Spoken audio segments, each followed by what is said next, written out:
প্রিয় দর্শক, জানিয়ে দেব আমাদের হাতে থাকা সর্বশেষ আপডেট। আন্তর্জাতিক বাংলা খবর চ্যানেলটি সাবস্ক্রাইব করে আমাদের সাথেই থাকুন। গাজার ঢেউয়ে ভেসে যাবে ইসরায়েল, ইরানি কমান্ডারের হুঁশিয়ারি।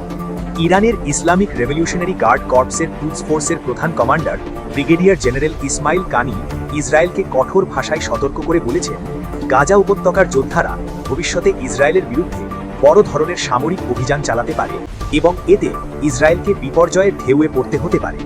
ইরানের রাষ্ট্রীয় সংবাদ মাধ্যম ইরনাকে উদ্ধৃত করে দেওয়া বক্তব্যে কানি বলেন, লেবাননের হিজবুল্লাহর সামরিক ক্ষমতা, বিশেষ করে তাদের ড্রোন প্রযুক্তি অবমূল্যায়ন করায় অতীতে ইসরায়েলকে চড়া মূল্য দিতে হয়েছে। তিনি হিজবুল্লাহর ড্রোন ক্ষমতার প্রসঙ্গ টেনে বলেন, যখন আমরা বলেছিলাম হিজবুল্লাহর কাছে মিরসাদ ড্রোন আছে, তখন তোমরা তা গুরুত্ব দাও এবং পরে বিপদে পড়েছ। সেই 100 জনের হতাহতের দায় কে নেবে? গাজা প্রসঙ্গে তিনি আরও কঠোর হুঁশিয়ারি উচ্চারণ করে বলেন, গাজারও একটা ঢেউ আছে। যদি তোমরা তোমাদের রাজনৈতিকদের ইচ্ছা অনুযায়ী কাজ করো, তাহলে এই ঢেউয়ে তোমরা ভেসে যাবে। সতর্ক হও। ইরানি কর্মকর্তার এই বক্তব্য মধ্যপ্রাচ্যে চলমান উত্তেজনার মধ্যেই নতুন করে রাজনৈতিক এবং সামরিক বার্তা দিচ্ছে, যেখানে গাজা, লেবানন এবং ইসরায়েলকে ঘিরে সংঘাত আরও বিস্তৃত হওয়ার আশঙ্কা দেখা যাচ্ছে। সূত্র আল জাজিরা। এদিকে ইরানের সঙ্গে চুক্তিতে ইসরায়েলকে ঘিরে মার্কিন গোয়েন্দাবেতাদের সতর্ক বার্তা।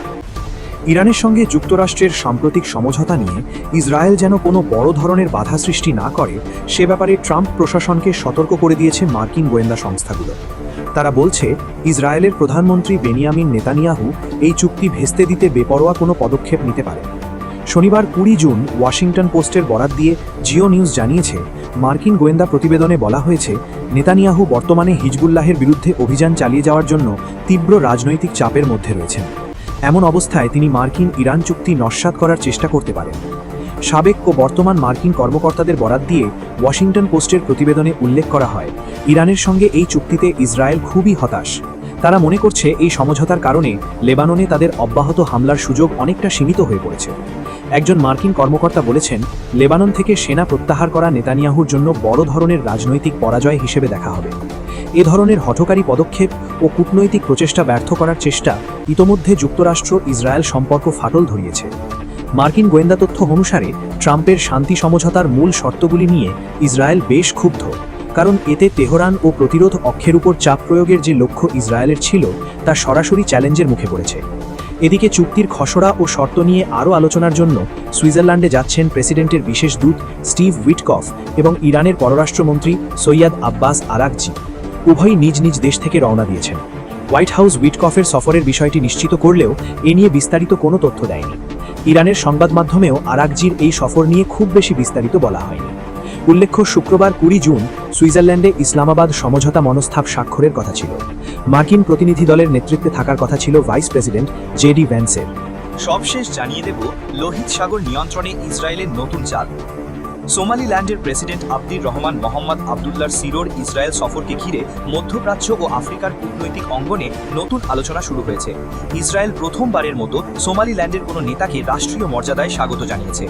বিশ্লেষকদের মতে এই উদ্যোগের পেছনে শুধু কূটনৈতিক সম্পর্ক নয়, লোহিত সাগর ও বাব আল মান্দাব প্রণালীর কৌশলগত গুরুত্ব বড় ভূমিকা রাখছে।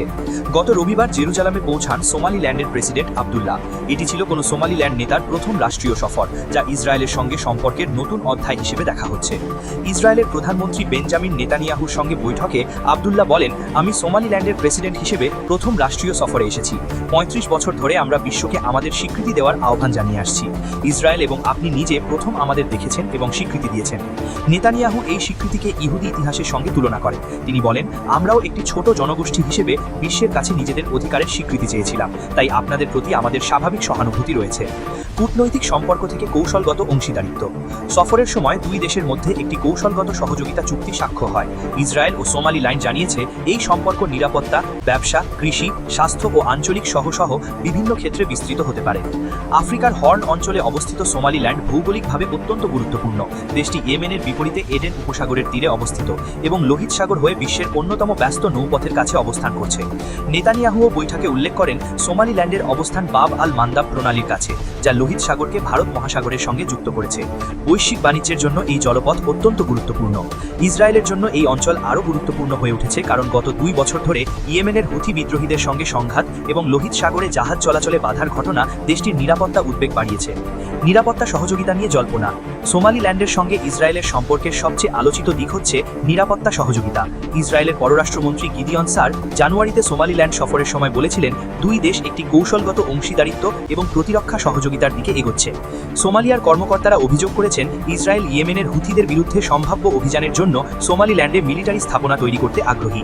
তবে সোমালিল্যান্ডের কর্মকর্তারা এ বিষয়ে স্পষ্ট কোনো অবস্থান জানাননি।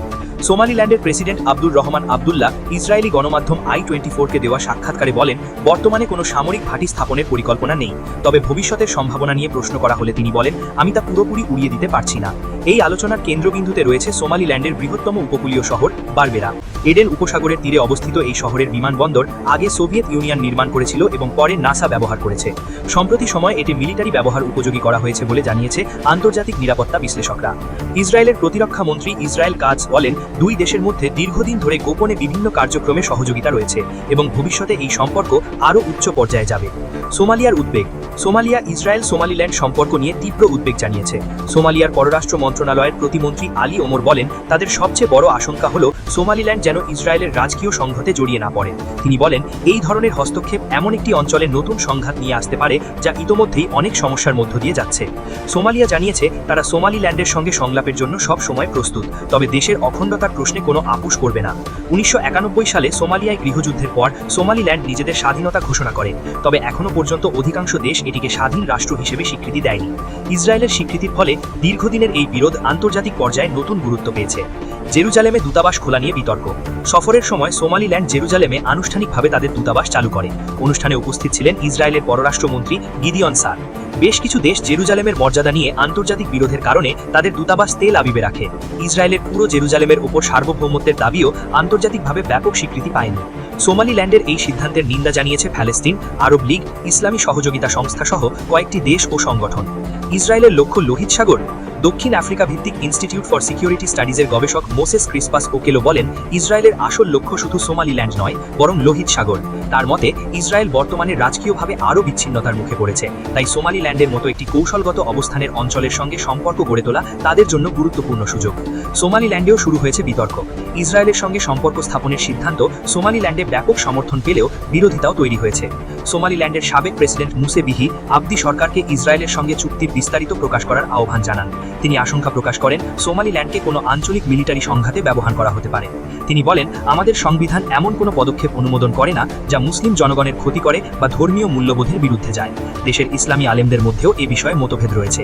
কেউ সরকারের সিদ্ধান্তকে সমর্থন করছেন, আবার কেউ কঠোর সমালোচনা করছেন। আঞ্চলিক প্রতিক্রিয়া। সোমালিল্যান্ড আশা করেছিল ইসরায়েলের পর আরও কয়েকটি দেশ তাদের স্বীকৃতি দেবে, তবে মার্কিন যুক্তরাষ্ট্র সহ অন্য কোনো দেশ এখনও সে পথে হাঁটেনি। সৌদি আরব, তুরস্ক, মিশর, আফ্রিকান ইউনিয়ন, ওআইসি ও আরব লীগ ইসরায়েলের এই পদক্ষেপ নিয়ে উদ্বেগ প্রকাশ করেছে। ইয়েমেনের হুথিরা সবচেয়ে কঠোর প্রতিক্রিয়া জানিয়ে বলেছে, সোমালিল্যান্ডে ইসরায়েলিরা পৌঁছালে সেটিকে তারা মিলিটারি লক্ষ্য হিসেবে বিবেচনা করবে। তবে সোমালিল্যান্ডের নেতারা জানিয়েছেন, আন্তর্জাতিক স্বীকৃতি অর্জনের লক্ষ্যে তারা ঝুঁকি নিতে প্রস্তুত। চ্যাথাম হাউসের মধ্যপ্রাচ্য বিশ্লেষক ইয়োসি মেকেলবার্গ বলেন, এই সম্পর্ক দুই পক্ষকেই কিছু সুবিধা দেবে, তবে এটি তাদের মূল সমস্যার সমাধান করবে না। ইসরায়েল প্যালেস্টিন ইস্যু এড়িয়ে অন্য দেশের সঙ্গে সম্পর্ক বাড়ানোর চেষ্টা করছে, আর সোমালিল্যান্ডও এই সম্পর্ক থেকে অনেক বেশি প্রত্যাশা করছে। সূত্র আল জাজিরা।